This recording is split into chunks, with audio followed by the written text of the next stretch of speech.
히브리서 10장 22절로 25절까지 말씀을 보겠습니다. 히브리서 10장 22절부터 25절까지 말씀을 같이 한 목소리로 합독합니다. 우리가 마음에 불임을 받아 양심의 악을 깨닫고 몸을 맑은 물로 씻었으니 참 마음과 온전한 믿음으로 하나님께 나아가자.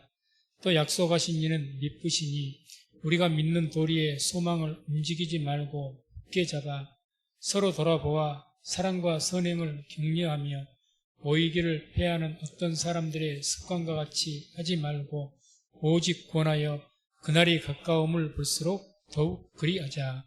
아멘.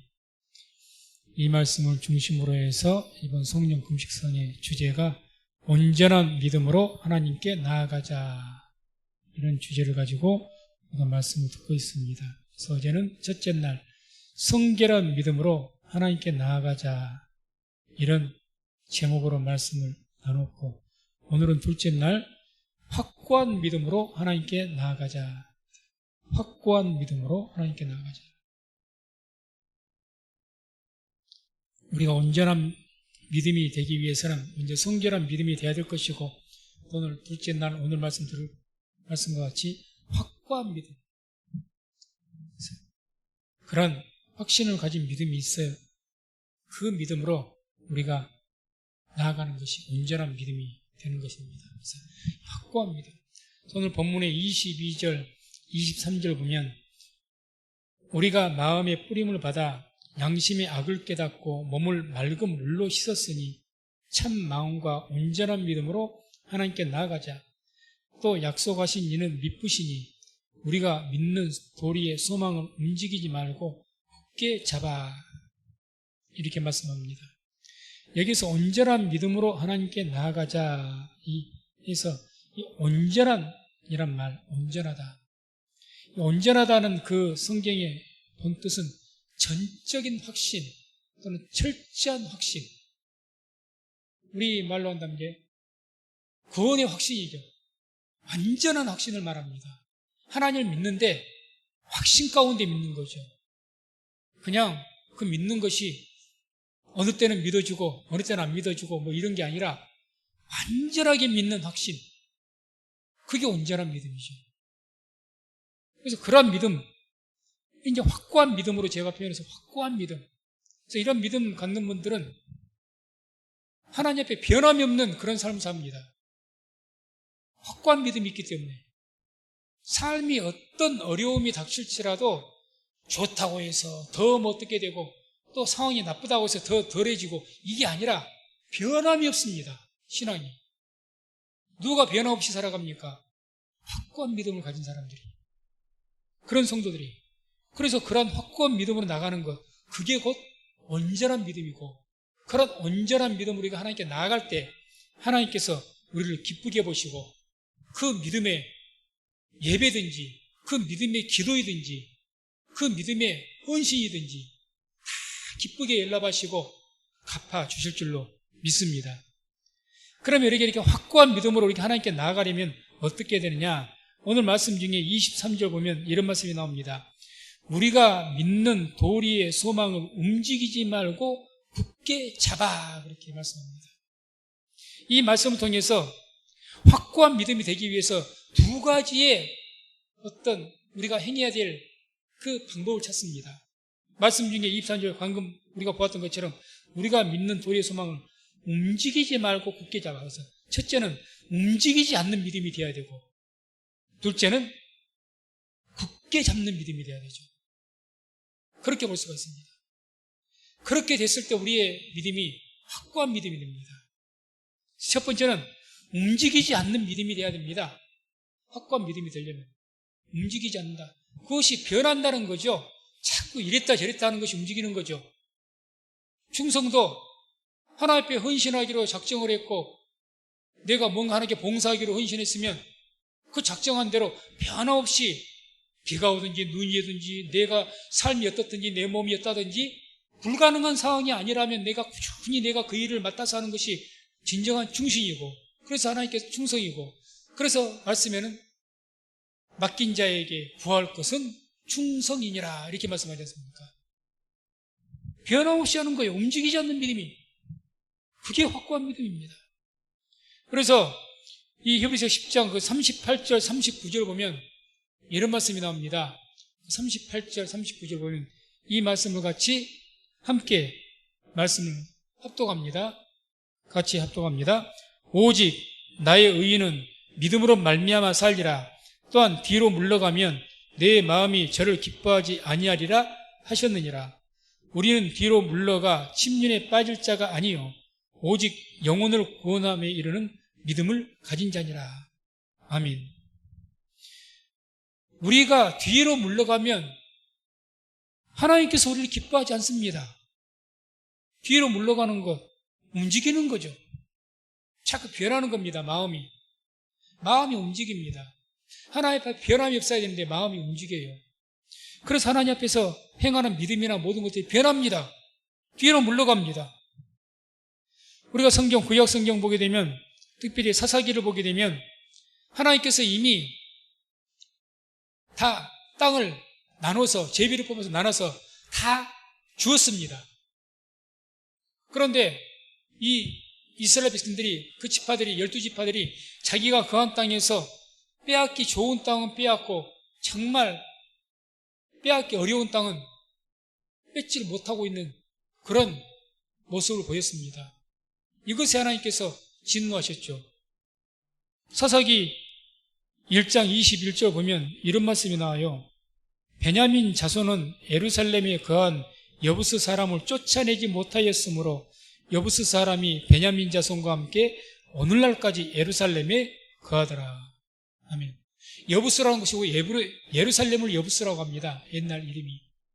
그래서 이 여부스, 거기를 다 하나님께서 주신 땅이에요. 베냐민 지파에게 제위를 뽑아서. 그런 믿음으로 하나님 믿고 나가서 전쟁을 하면 이길 터인데, 그 여부스, 거기가 예루살렘이 굉장히 산지거든요. 빼앗기 힘들죠. 높은 산성은. 그러니까 그냥 안 쫓아낸 겁니다. 하나님께서는 분명히 뭐라고 하셨습니까? 가나안 족속을 다 쫓아내라 했습니다. 진멸하라고 분명히 사명을 주셨고 명령하셨습니다. 그런데 자기들이 어느 정도 살 땅이 있으니까, 비록 골짜기지만 그냥 내 땅이 있고 살만하니까 하나님의 사명은 뒤로 던져버린 거예요. 그래서 가나안 족속을 쫓아내지 않아버린 겁니다. 이게 베냐민 지파뿐만 아니라 우리가 사사기를 쭉 읽어보게 되면 유다 지파, 므낫세, 에브라임, 스불론 지파, 아셀 지파, 납달리 지파, 거의 모든 지파들이 다 쫓아내지를 못한 거예요. 쫓아내지 못한 겁니다. 이게 이제 사사기 21장에 쭉 나옵니다. 심지어 그 중에서 12지파 단지파는요, 쫓아낸 것이 아니라 자기들이 쫓겨나와 버립니다. 하나님께 자기들 주신, 단지파에게 주신 땅이 있거든요. 거기를 자기들이 쫓아내야 되는데 자기들이 쫓겨나 버려요. 단지파가 자기 땅이 없어요. 뺑글뺑글 돌아다닙니다. 그래서 저기 유다 광야의 저 밑에 유다 그 시므온 지파에 속된 말로 빌붙어서 합니다. 단지파가. 그런 현상이 일어나는 거죠. 한마디로 이스라엘 그 백성들이 이제는, 처음에는 여호수아 장군이 있을 때는 크게 하나님의 성령으로 충만해서 믿음으로 전쟁을 하고 여리고 성도 무너뜨리고 그렇게 잘하더니 여호수아가 죽고 사사시대로 들어왔으니까, 여호수아가 지도자가 죽고 그래 되니까 이제는 이 백성들이 믿음이 뒤로 물러가는 겁니다. 하나님께서 우리에게 이 모든 가나안 족속을 쫓아내라고 했지만 우리의 상황이 이러니 어떻게 쫓아낼 수가 있겠느냐, 이거죠. 그래서 쫓아내지 않은 겁니다. 사사기 1장 19절 보면 이런 말씀이 나오죠. 여호와께서 유다와 함께 하신 고로 그가 산지 거민을 쫓아내었으나 골짜기의 거민들은 철병거가 있으므로 그들을 쫓아내지 못하였으며, 이런 말씀이 나오죠. 유다 지파는 그래도 굉장히 믿음이 좋은 지파입니다. 갈렙이라는 사람이 있어가지고 굉장히 믿음이 좋은 지파인데, 이 지파조차도 이제 나름대로 산지의 거민들을 쫓아냈지만 골짜기의 거민들, 거기 철병거가 있어가지고 너무 이런 강력해도 군사가 너무 강력한 겁니다. 그러니까 거기는 또 쫓아내지 못했다, 이렇게 말씀합니다. 유다 지파도 이러했고 다른 지파는 말할 것도 없죠. 왜 쫓아내지 못합니까? 철병거가 있고 뭐 골짜기에 있고 산지에가 있고 힘들고 어려우니까 쫓아내지 않는 겁니다. 않는 거예요. 우리가 처음에 하나님의 영으로 충만해서 믿음이 좋을 때는 어떤 일이든지 내가 하나님 일을 할 것 같고 내가 열심히 하고 그러는데 이제 어느 정도 시간이 흘러가면은 또 상황이 어려워지면은 이제 한 가지 한 가지가 다 철병거고 산성이 되고 골짜기가 됩니다. 내가 하나님 앞에 이걸 봉사하려 했더니 이것이 문제가 되고 하나님 앞에 이렇게 하려고 했더니 이것이 문제가 되고 다 골짜기고 산지고 산성입니다. 이것도 못하겠습니다. 저것도 못하겠습니다. 이것도 못하겠습니다. 그런 현상이 벌어지는 거죠. 그게 뒤로 물러가는 겁니다. 절대 하나님께서는 그걸 기뻐하지 않습니다. 그걸 기억하시기 바랍니다. 그렇게 뒤로 물러가도 침륜에 빠진다. 침륜이란 말은 멸망에 빠진다는 이야기입니다. 멸망에 빠진다. 회복할 수가 없게 되는 겁니다. 자꾸 한 발 한 발 뒤로 물러보십시오. 신앙도 회복을 못합니다. 계속 못하겠습니다. 이런 이유로 안 하고 저래서 못하고 한 발 한 발 뒤로 물러가면 이제 아주 쉬게 됩니다. 심리에 빠집니다. 사단은 그것을 노립니다. 계속 한 발 양보해라. 아이 뭐 이것도 하고 저것도 하고 요것도 해야 되는데 한 가지쯤 빠지면 어떻겠어? 괜찮아. 두 가지 하면 되잖아. 그게 사단의 속임수입니다. 하나 발을 빼면 두 개를 발을 빼게 돼 있고 두 개 발을 빼면 세 개를 다 이제 뺍니다. 우리가 그것을 너무 잘할 수가 있죠. 지금은 그래도 우리가 아직까지 주일은 그래도 어떻게 지키기라 이랬습니다. 그러나 우리가 주일만 지켰습니까? 오후 예배 드렸고 수요도 예배도 드렸고 금요 기도회도 했었고 일일 수양이라고 해서 하루 종일 말씀도 들었었고 그랬던 우리가 아닙니까? 그런데 코로나가 이제는 핑계가 돼가지고 한 발 빼고 두 발 빼고 세 발 빼고 이제는 하나의 딱 참으로 그냥 황무한 가운데 주일 예배 하나 떨렁 남아 있습니다. 그런 상황입니다. 그래서 제가 성도님들에게 다시 모이기 힘씁시다. 나오시라고 이렇게 직간접적으로 이야기하면 다 이유가 있습니다. 저는 오늘 이렇게 말씀을 드립니다. 더 쉬어서 나아질 것 같으면 쉬십시오. 쉬어서 하나님 오늘 내가 쉬어서 내일은 더 열심히 할 것 같습니다. 그러면 쉬십시오. 내가 몸이 안 좋습니다. 하나님 내가 오늘 쉬면 나을 것 같아요. 그럼 쉬십시오. 그런데 대부분 그렇지 않습니다. 물론 그런 경우도 있습니다. 그러나 백에 하나 있을까 말까고 대부분이 쉰다고 해서 더 영성이 좋아지질 않습니다. 분명히 마이너스가 본인도 합니다. 내 몸이 힘들고 아픕니다. 좀 힘이 듭니다. 쉬어서 치료가 됩니까? 그럼 쉬십시오. 쉬어야죠. 그렇지 않습니다. 더 몸은 치워집니다. 이게 한 예가 될지 모르겠지만 제가 항상 금식을 이렇게 하면서 언제가 힘이 되느냐? 금식이 힘들다고 힘이 빠진다고 계속 누워있으면 더 힘이 듭니다. 한번 금식 한번 해보세요. 한 3일 정도 하면요 힘이 들거든요. 힘이 빠지니까 이제 눕고만 싶은 거야. 그래 누워있으면 힘이 더 나느냐? 더 힘들어요. 100% 내가 이거 확신할 수가 있습니다. 그러니까 저도 어지간하면 정말 못 견디겠을 때는 조금 이제 좀 누워있고 안 그러면 일어나려고 몸부림을 칩니다. 그래서 어찌됐든 기어서라도 일어나서 의자에 앉고 책상 머리에 앉아있고 또 뭔가 시작하면 나도 모르게 이제 회복이 됩니다. 회복이 돼요. 그래서 막 별 힘든지 모르고 지나갑니다. 그런데 언제가 또 고비냐? 이제 저녁에 또 잠은 자야 되잖아요. 잠자고 일어날 때 더 눕고 싶습니다. 그냥 더 나른하니 더 일어나기 싫습니다. 아주 속된 말로 죽겠습니다. 그걸 못 이기고요. 더 늘어지게 자고 더 누워있으면요. 더 힘들어 버립니다. 똑같습니다. 우리가 쉬어서 치료가 되면 쉬십시오. 그럼 쉬어야 됩니다. 약을 먹고 내가 쉬어야 치료받는다. 그럼 쉬어야죠. 근데 그렇지 않는 경우가 많습니다. 그래서 그걸 핑계대는 거예요. 그건 핑계에 불과한 겁니다. 그게 뒤로 물러가는 겁니다. 계속 이런 핑계 저런 핑계 이런 핑계로 뒤로 물러가고 한 발 빠지고 한 발 빠지면요, 침륜에 빠집니다. 회복이 이제는 불가능하게 됩니다. 그러기 전에 회개하시기를 주의 이름으로 축원을 드립니다. 그러기 전에 회개해야 됩니다. 정신 바짝 차려야 됩니다. 내가 뒤로 물러가고 점점 뒤로 물러가면 더 회복되기가 점점 더 힘들어져 버립니다. 상황은 더 어려워져 버립니다. 내가 육체가 좀 힘들고 마음이 좀 힘들고 불편하고 그런다 할지라도 그것을 이기시고 나오시고 힘써 모이시고 기도해서 회복하시고 하나님의 은혜로 다시 회복되기를 주의 이름으로 축원을 드립니다. 그럼 우리가 이제 이렇게 뒤로 물러가지 않으려면 내가 뒤로 물러가질 않아야 돼요. 내가 뭔가를 하나 시작했으면 끝까지 변함없이 내가 뒤로 물러가지고 해야 되는데 그게 쉽지 않죠. 그러면 우리가 이렇게 뒤로 물러가지 않기 위해서는 어떻게 될 것인가? 야고보서 1장 6절에서 8절까지 말씀 보면 이렇게 말씀을 합니다. 오직 믿음으로 구하고 조금도 의심하지 말라. 의심하는 자는 마치 바람에 밀려 요동하는 바다 물결 같으니 이런 사람은 무엇이든지 죽기 없기를 생각하지 말라. 두 마음을 품어 모든 일에 정함이 없는 자로다. 아멘. 의심하는 자는 정함이 없는 자입니다. 두 마음 품은 자. 무슨 말이냐?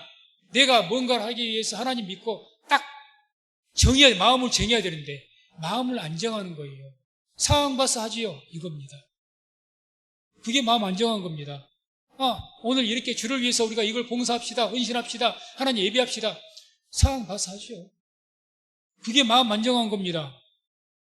그게 의심입니다. 그런 사람은 반드시 뒤로 물러갑니다. 왜? 내 상황 봐서 한다는데요. 하겠다고 결단한 것이 아니라 결단한다면 상황이 안 돼도 합니다. 그것은. 그게 마음을 정한 거예요. 근데 마음을 안 정해. 상황 봐서 하겠대. 상황 봐서 하죠, 목사님. 그게 의심하는 자입니다. 이런 사람은 하나님께 아무것도 없기를 생각하지 말라고 합니다. 그게 의심하는 자입니다. 뒤로 물러간 자입니다. 이건 하나님께서 절대 기뻐하지 않습니다. 뭐든지 하나님 앞에 내가 해야 될, 우리가 삶 속에 그러지 않습니까? 내가 반드시 해야 될 의무감을 가지고 해야 될 일이 있다면 어떻게 하십니까? 기어이 하죠. 내가 뭔가 오늘 이 일을 해야 돼. 회사 결근계 4개더라도 합니다. 안 하십니까? 하던데요. 때로는 자기가 놀러 갈 일도 내가 놀러 가야 될 마음을 적정했어. 이번 어디 내가 휴가를 어디로 가야지. 그럼 그거 가겠다고 휴가 내더라고. 직장에. 마음 결단하고 그래서 놀러 가는 일도 결단하고 가시더라고. 그러는데 하나님 앞에 헌신하고 봉사하고 예배하는 것, 그것을 위해서 회사에 결근하면 안 됩니까? 그것은 절대 해서는 안 될 일입니까? 그건 아니지 않습니까? 마음에 결단이 있어야 되죠. 하나님, 적어도 하나님 내가 주일은 내가 반드시 지키겠습니다. 그럼 마음에 결단이 있어야죠. 항상 말씀드리지만 119 상황이 있다니까요. 사람이 살 수 없는 일이 부딪힐 때가 있습니다. 그럴 때까지 말하는 건 아닙니다. 그것도 자기 믿음에 따라서 결단해야 되겠지만 내가 마음의 결정을 해야죠. 하나님, 내가 이것을 봉사하겠습니다. 하나님 앞에서 이것을 내가 봉사해야 될 일입니다.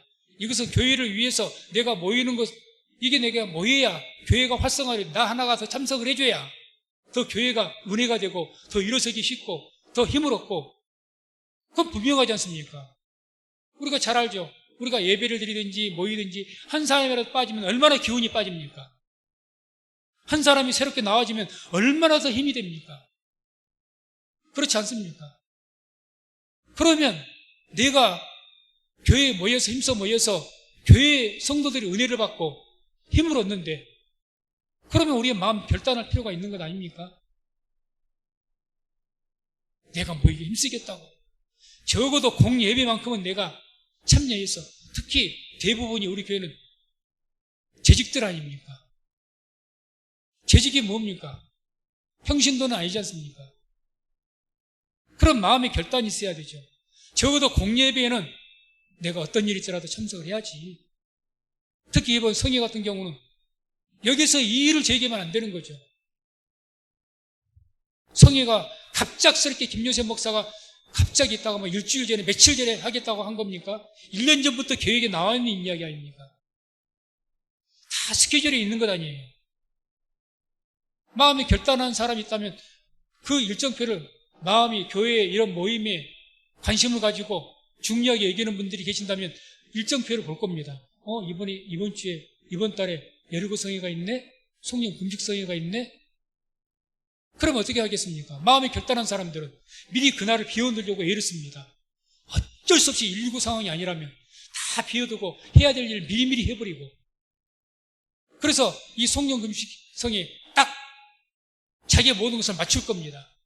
그러면 하지 못하는 일은 아마 100가지 중에서 한두 가지 외에는 다 할 수 있을 겁니다. 그런데 왜 못하느냐? 왜 못하겠다고 하느냐? 그럼 정함이 없었어요. 이미 교회 일정표는 다 기도하고 다 정해놨는데, 그래서 1년 전부터 붙여놓고 지금도 2023년 일정표 쫙 나와 있습니다. 이미 카톡으로 제가 다 올려보내드렸습니다. 함께 기도하자고. 그럼 미리미리 보고 마음의 결정을 해야죠. 이날은 교회 이런 것이 있네? 내가 재직이라면 이날은 가야지. 그런 결단이 하고 있다면 못할 일이 없는 겁니다. 못할 일이 없죠. 그리고 우리도 삶 속에서 사람이 마음 먹고 이거는 해야 돼. 그러면 거의 다 못하는 일이 없습니다. 다 합니다. 힘들다 해도 다 어렵게 이렇게 시작하면 되어집니다. 되어져요. 자꾸 뒤로 물러가고 안 하려고 빠지고 이 핑계대고 저 핑계대고, 그러니까 못할 일이 생기는 거죠. 그렇게 뒤로 물러가면 뒤로 물러갈 핑계밖에 이제는 안 보입니다. 이것은 이래서 뒤로 물러가고, 이것은 이래서 못하겠고, 저것은 저래서 못하겠고, 한 가지 그런 것들이 핑계거리가 많이 생깁니다. 사단이 그런 것들을 더 붙여줍니다. 아예 그렇게 이제 못하도록 만들어버립니다. 그러다가 심륜에 빠집니다. 멸망에 빠진다는 거죠. 회복 불능 상태가 됩니다. 그래서 오늘 말씀 기억하시고 하나님 앞에 확고한 믿음 갖기 위해서는 마음을 정하십시오. 마음 결단하십시오. 하나님 앞에서 내가 하나님의 재직으로서, 하나님의 백성으로서 내가 이런 것들은 해야 되겠구나, 양심에 그런 것들이 있다면 이것은 내가 꼭 하겠습니다. 하나님, 그리고 내가 하지 못한 상황이 올지라도 하나님 그것을 막아주시고 그런 어려움 속에 내가 할 수 있도록 믿음을 주시라고 기도하시기 바랍니다. 그러면 할 수 있는 거죠. 그게 확고한 믿음 아니겠습니까? 그런 확고한 믿음으로 나아갈 때 하나님께서 기뻐하시고, 우리가 그런 믿음 가운데 내가 기도를 하고, 그런 믿음으로 내가 하나님을 예배하고, 그런 믿음을 하나님께 봉사하고 헌신하고, 그런 모든 것을 다 기쁘게 받으시고 그 받으신 대로 하나님께서 은혜와 축복으로 갚아 주실 줄로 믿습니다. 그래서 시편 108편 1절에 이런 말씀이 나옵니다. 함께 말씀을 합독합니다. 하나님이여, 내 마음을 정하였사오니 내가 노래하며 내 심령으로 찬양하리로다. 아멘. 내 마음이 평안치 못하고 불편하고 힘들고 내 영이 눌리고, 왜 그렇습니까? 내가 마음을 정하지 않으면 그렇습니다. 하나님, 이러니까 내가 교회 재직으로서 이것을 봉사를 해야 될 것 같은데, 다 분위기가 하자고 하는 것이고 또 해야 될 것 같은데, 그거를 마음을 내가 하겠다고 하나님 내가 비록 이렇게 힘든 일이 있지만 하겠습니다. 마음을 정해버리면 내 마음에 평안이 임하고 기쁨으로 찬양이 흘러나오는데 안 정하는 거예요. 자꾸 저거 하면 내가 힘든데, 하기 싫은데, 그러니까 얼른 말도 않고, 하겠다고 말도 않고 결단을 안 해. 정하지 않습니다. 그러니 영이 억눌리죠. 계속 영이 억눌리니 악한 마귀가 달라들고, 계속 영이 억누르니 마음만 억눌린 것이 아니라 그로 인해 병도 오고 질병도 오고 더 중병이 오고 더 힘들어지고, 그렇게 되는 것 아니겠습니까? 내가 어려운 상황 가운데도 이걸 해야 될 일이다 판단이 된 것은, 하나님, 제가 이러저러해서 여러 가지 힘든 그런 일들이 있습니다. 그러나 이것은 하나님 앞에 해야 될 일이기에 내가 하기를 원합니다. 마음에서 결정을 하고 하나님 하겠습니다. 내가 이것을 하나님께 드리겠습니다. 내가 이것은 하겠습니다. 딱 결정을 내려버리면 하나님께서 은혜를 베푸시고 마음에 평안을 주시고 기쁨으로 충만하게 하셔서 그 일들을 기쁨으로 할 수 있게 하실 줄로 믿습니다. 그렇게 하는 마음으로 나가야죠. 그게 확고한 믿음으로 하나님께 나아가는 겁니다. 이 믿음을 하나님께서는 기쁘게 받으시고 또 그것을 통해서 우리에게 은혜와 복을 내리실 줄로 믿습니다. 그리고 우리가 두 번째로 확고한 믿음으로 하나님께 나아가기 위해서 첫 번째는 이제 움직이지 않는, 뒤로 물러가지 않는 믿음이 되어야 된다고 했습니다. 두 번째는 굳게 잡는 믿음이 되어야 됩니다. 굳게 잡는 믿음. 그래서 우리가 믿는 도리의 소망을 움직이지 말고 굳게 잡아. 굳게 잡는 믿음. 움직이지 말고 굳게 잡아. 이 굳게 잡는단 말이 성경 본뜻은 강제로 억제하여서 붙잡는 것을 이야기합니다. 강제로. 억지로 붙잡는 거죠. 억지로. 내가 하나님 앞에서 해야 될 일들이 있다. 그런 일들을 내가 억지로라도 붙잡고 하는 거죠. 억지로라도. 우리가 마태복음 보게 되면 구레네 시몬 이야기가 나옵니다. 이 구레네 시몬이 예수님께서 십자가를 지시고 골고다로 올라가시다가 너무 힘드셔서 쓰러지셨습니다. 그 십자가를 지지 못하니까 로마 군병이 잡아서 끌어다가 강제로 십자가를 지게 했던 사람이 구레네 시몬이었습니다. 갑자기 잡힌 거예요. 생각지도 않았습니다. 그런데 군사가 시키니 어떻게 할 수가 있습니까? 억지로 십자가를 지고 갔습니다. 이후에 구레네 시몬의 하나님 은혜를 받는 것 물론이고 그 후손들이 다 주님을 영접하고 위대한 신앙의 가문이 된 줄로 믿습니다. 억지로 지고 간 십자가에도 하나님의 은혜가 있는 겁니다. 우리가 교회에서 봉사하는 것, 일하는 것이 즐거운 사람은 없습니다. 일하는 것이 누가 즐겁습니까? 봉사하는 것이 즐겁습니까? 그것이 힘들지 않는 사람 없습니다. 그러나 우리가 하나님 바라보고 마음이 결단해서 억지로라도 그 십자가를 내가 지고 가면 그곳에 하나님의 은혜가 임하는 줄로 믿습니다. 그래서 우리가 해야 될 일들은, 하나님께서 기쁘게 보실 일들은 억지로라도 힘써서 해야 됩니다. 그것을 성경에서는 계속 우리에게 말씀합니다. 우리에게 요구합니다. 그래서 누가복음 13장 24절 보면 주님께서 좁은 문으로 들어가기를 힘쓰라 그럽니다. 좁은 문. 넓은 문으로 가지 마라.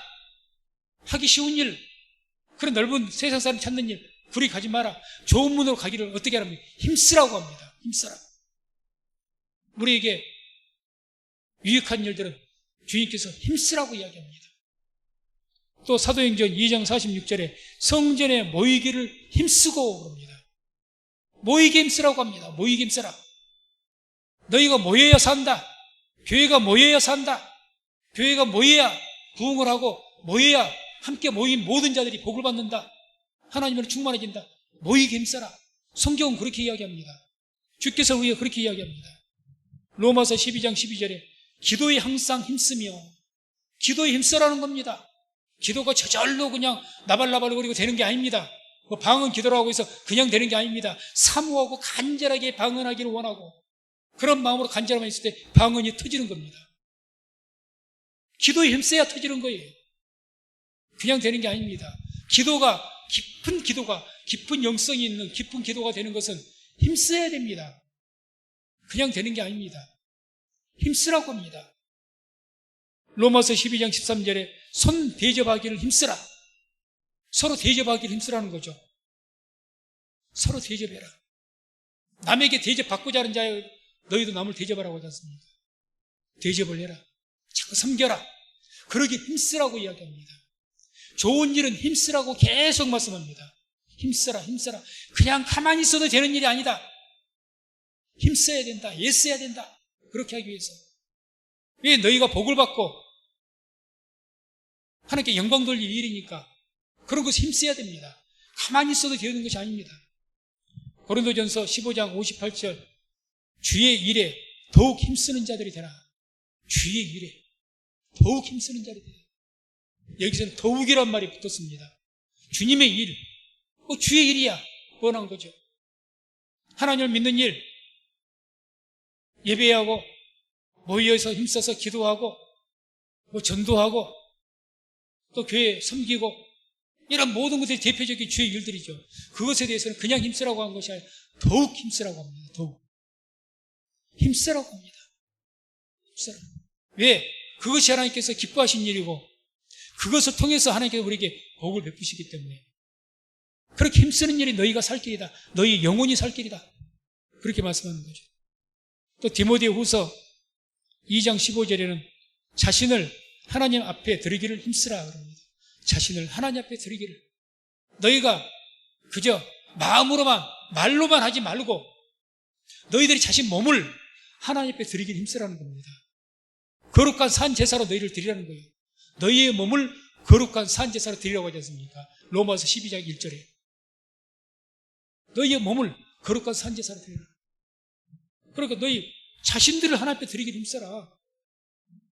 그러니까 내가 내 몸을 드리라는 거예요. 내 몸을 하나님 앞에 땀을 흘리고 내가 하나님 앞에서 눈물을 흘리고 내 온 마음을 쏟고 내 자신을 드려야지 되죠. 무슨 신앙생활이 취미생활입니까? 그냥 나와서 함께 교제하고 놀고 그냥 은혜만 받고 그걸로 끝나는 것이 교회입니까? 그건 아닙니다. 주님께서는 계속해서 너희들의 영혼들이 살기 위해서 주의 일에 힘써라, 기도에 힘써라 계속 말씀을 합니다.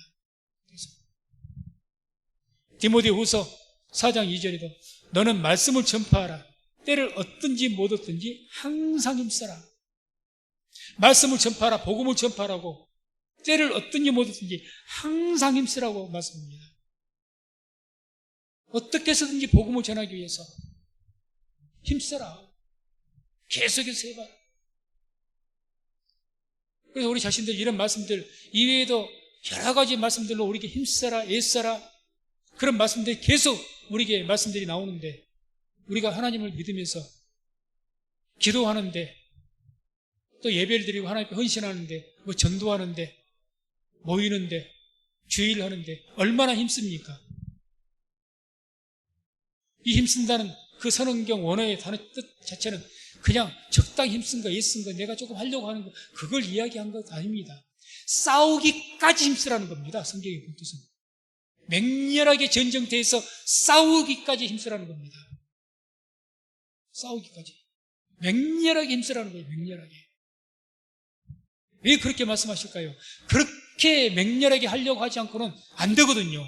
사단이 그냥 두질 않습니다.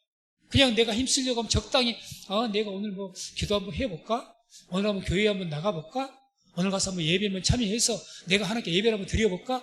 그 정도로 절대 안 됩니다. 그게 뭔 힘쓰는 겁니까? 그게 바로 내가 되면 가고 많은 것이지. 그게 의심이요. 그게 정함이 없는 것 아닙니까? 힘쓴다는 것이 그 단순한 단어가 아니라는 거죠. 맹렬하게 싸우기까지 하는 겁니다. 싸우기까지. 어떻게 하고야 말겠다. 우리가 삶 속에서 내가 원하는 것 하려고 얼마나 애를 쓰고 힘씁니까? 그걸 얻고자 새벽부터 일어나서 뭔가를 하고 그걸 하기 위해서 내가 밤을 자지 않고서라도 나를 세워서라도 그 일은 하고 그렇게 하지 않습니까? 주의 일을 그렇게 하십니까? 이런 것들 우리가 깊이 생각해 봐야 됩니다. 이렇게 하지 않는다면 이제는 진정 우리가 사는 이 시대가 마지막 때입니다. 그렇게 하지 않는다면 더 침륜에 빠지게 됩니다. 침륜. 그래서 항상 우리가 주의 일에 선한 일들에 하기 위해서 우리가 맡겨진 주께서 생각하는 사명들, 우리의 신앙인들의 의무를 성실하게 하기 위해서 애쓰고 힘쓸 수 있는 우리 모든 성도님 되시기를 주의 이름으로 축원을 드립니다. 그래서 이렇게 확고한 믿음이 없으면 우리는 하나님 앞에서 아무것도 얻을 수 없다고 분명히 말씀이 경고합니다. 그래서 결단해서 하나님 앞에서 정함이 없이 그냥 다니는 것이 아니라 하나님 앞에 이것은 내가 올해는 내가 이걸 하겠습니다. 올해는 이것들을 내가 하겠습니다. 아니 뭐 꼭 올해뿐만 아니라 우리가 해야 될 일들이 있지 않습니까? 예배 외에도 내가 교회를 위해서 뭐를 재직으로서 봉사해야 되는가? 답은 나와 있습니다. 우리가 항존직이면 더 말할 것도 없고 일반 재직일지라도 교회에서 어떤 맡은 직분들 그런 것들을 해야 되지 않겠습니까? 그러면 하나님 최소한 내가 이것들은 내가 할 수 있도록 해 주십시오. 내가 하겠습니다. 그러니 주님 나에게 힘을 주시고 은혜 주셔서 할 수 있게 해달라고 기도하시기 바랍니다. 그렇게 해서 되든지 안 되든지 때를 얻든지 못 얻든지 말씀을 전파하듯이 때를 얻든지 못 얻든지 우리가 해야 될 일, 주님 앞에서 헌신하고 봉사할 일들은 할 수 있기를 주의 이름으로 축원을 드립니다. 그것이 온전한 믿음입니다. 그걸 기쁘게 보십니다. 그걸 받으십니다. 그래서 그렇게 하지 못하면 다시 야고보서 아까 1장 6절 7절을 보았는데 말씀 보면 오직 믿음으로 구하고 조금도 의심하지 말라. 의심하는 자는 마치 바람에 밀려 요동하는 바다 물결 같으니 이런 사람은 무엇이든지 죽기 없기를 생각하지 말라. 아멘. 하나님께로부터 아무것도 받지 못합니다. 아무것도. 그저 정함이 없이 이걸 내가 상황 봐서 하지요. 그 사람에게는 아무 은혜가 없습니다. 주의 말씀대로. 뭘 하나님께 드렸는데요? 하나님 우리가 너희의 믿음을 보겠다고 했는데 하나님 앞에 확고한 온전한 믿음 드렸습니까? 온전한 믿음이 아니지 않습니까? 상황 봐서 하겠다는 것이 온전한 믿음입니까? 아니라고 하지 않습니까? 이거 의심하는 겁니다. 정함이 없는 것이다. 이런 자들 하나님께 얻기를 생각하지 말아라. 복받기를 생각하지 말아라. 그러지 않습니까? 어찌어든 힘들지라도 때를 어떤지 모두 내가 하겠습니다. 그게 정함이 있는 거죠. 정함이. 그런 자에게 하나님께서는 복을 주시고 그들의 기도를 들으시고 그게 믿음의 기도 아닙니까? 믿음의 기도가 뭡니까? 이와 같이 정함이 있는 기도, 그렇게 확고한 온전한 믿음으로 하는 기도, 그게 믿음의 기도 아니겠습니까? 그 믿음의 기도에 병든 자가 일어나는 역사가 있을 줄로 믿습니다. 그래서 23절 보면 오늘 본문에 또 약속하신 이는 미쁘시니 우리가 믿는 도리에 소망을 움직이지 말고 굳게 잡아. 우리가 믿는 도리. 예수님, 우리 주 하나님께서는 우리의 믿음을 보십니다. 주님께서 그러지 않습니까? 내가 올 때 너희에게서 믿음을 보겠느냐 그러지 않습니까? 제자들에게 풍랑 속에서 파도 속에서 막 주님께 원망하고 하소연할 때 부르짖을 때 예수님께서 제자들에게 뭐라고 합니까? 너희들의 믿음이 어디 있느냐 그러지 않습니까? 우리의 믿음 보십니다. 너희의 믿음이 온전한 믿음이냐 그 말입니다. 상황 봐서 하는 믿음이냐? 그것은 하나님께 아무것도 없기를 생각하지 말아라. 너희의 믿음 어디 있냐는 거죠. 그래서 말씀을 맺습니다. 확고한 믿음으로 나아가는 자를 주님께서는 기뻐하시고 그 믿음을 기쁘게 받으시고 그러한 주의 백성들에게 은혜와 복을 베푸실 줄로 믿습니다. 그래서 우리 모두가 이번 이 연말 성령 금식 성회를 통해서 이런 온전한 믿음, 확고한 믿음을 회복해서 우리가 하나님 앞에 예배를 드리든지 기도하든지 헌신하고 봉사하든지 우리가 드리는 모든 것들마다 확고한 믿음으로 드리고 예배하는 것이 되어서 하는 일마다 하나님께서 기뻐 받으시고 또 그것을 통해서 2023년도에는 하나님의 크신 은혜와 축복이 넘치는 그러한 삶을 살아가는 우리 모든 성도님 되시기를 주의 이름으로 축원을 드립니다.